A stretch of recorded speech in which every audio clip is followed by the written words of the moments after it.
Maaga akong nangulila. Bata pa lang ako, natutunan ko na ang buhay ay hindi laging patas. Nung high school ako, isang aksidente ang kumitil sa buhay ng parehong magulang ko. Sa isang iglap, nawala ang papa at mama namin. Tatlo kaming magkakapatid. Ako ang panganay at ang mga kapatid ko ay kambal pa.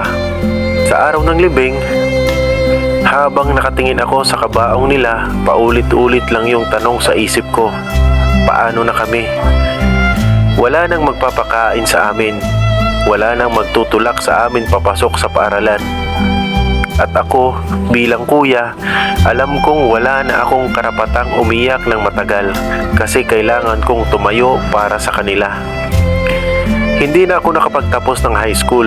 Pinili kong magtrabaho. Kahit ano kaya kong pasukin para lang may maiuwi akong kaunting pera sa mga kapatid ko. Kasi ang tanging nasa isip ko noon, kailangang makapag-aral sila. Kailangang masigurado kong magiging maayos ang kinabukasan nila. At doon nagsimula ang pinaka mahabang laban sa buhay ko. Hindi madali. Sa totoo lang, halos araw-araw gusto kong sumuko. Sa murang edad, pinasok ko ang kung ano-anong trabaho.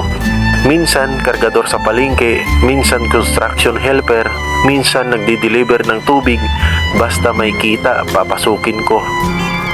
Naalala ko pa nung minsan umuwi ako ng bahay, nangingitim ang kamay at puro gasgas ang braso. Sinalubong ako ng kambal na may hawak na papel. Kuya, mataas ang grades namin, sabay nilang sabi, halos sabay ding ngumiti. At yun lang ang nagpapalakas sa akin. Pero hindi rin naging madali ang pagpapaaral.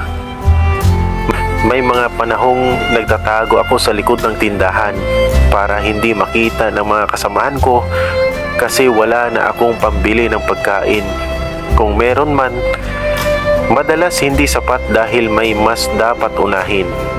Minsan, pandesal lang ang kinakain ko buong araw para lang maitipid ko yung kita at may maiuwi sa kanila. At kapag nagkakasakit sila, doon ko mas ramdam na hindi ako si Papa kasi wala akong sapat na pera para agad silang dalhin sa ospital. Pero sa lahat ng iyon, pinanghawakan ko yung pangako ko sa puntod ng mga magulang namin. Ako na bahala sa kanila. Lumipas ang mga taon, lumaki na ang kambal.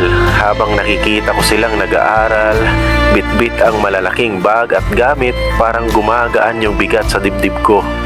Pero syempre, hindi pa tapos ang laban. Tuwing enrollment, lagi kong problema ang matrikula nila. Minsan, nakikiusap ako sa registrar. Pasensya na po ma'am, kulang pa. Babayaran ko po sa sahod ko. At buti na lang, may ilang taong mababait na umaabot ng pasensya at tiwala sa akin. Minsan, tinanong ako ng isang kambal, si Lisa, Kuya, hindi ka ba mag-aaral ulit? Napangiti na lang ako. Kapag tapos na kayo, kapag stable na kayo, saka na lang ako siguro. Sagot ko na lang. Pero sa totoo lang, alam kong hindi ko na kayang habulin. Hindi ko na kayang isingit yung pangarap ko kasi yung pangarap nila na lang ang importante. Sa tuwing may recognition day sila, kahit wala akong bagong damit, palagi akong naroon. Hindi bilang magulang, pero sinikap kong maging tatay at nanay na rin para sa kanila. May mga gabing umiiyak ako ng palihim. Kapag natutulog na sila, minsan dumadaan sa isip ko, sana buhay pa si mama at si papa. Sana may karamay ako. Pero sa bawat luha, may kasunod na tapang.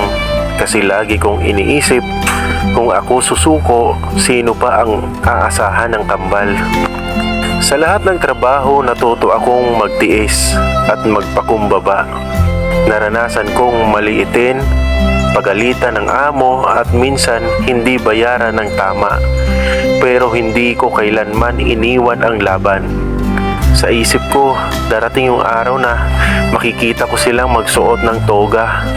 At doon, masasabi kong lahat ng pawis at pagod ko ay sulit.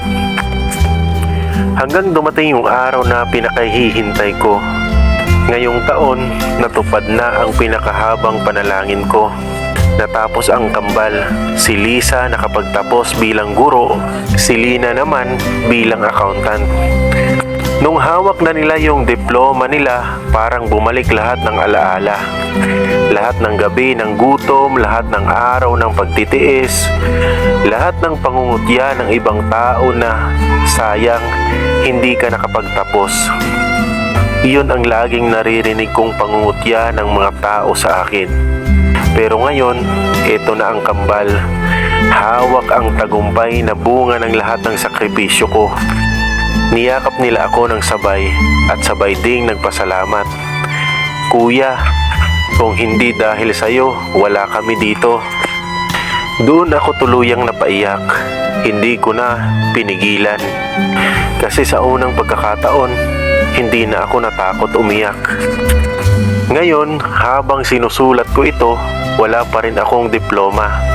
Wala pa rin akong sariling pamilya. Pero ang meron ako, 2 kapatid na nakatayo sa sariling paa at handang bumawi sa akin. At higit sa lahat, meron akong puso na alam kong hindi kailanman sumuko. Kaya sa lahat ng taong nakakarinig nito, gusto kong ipaalala na minsan, hindi tayo ang bida sa sarili nating buhay. Minsan tayo ang daan para maging bida ang iba. At kahit mahirap, kahit masakit, kahit nakakalimutan mo minsan ang sarili mong pangarap, darating ang araw na masasabi mong lahat ng iyon hindi na sayang.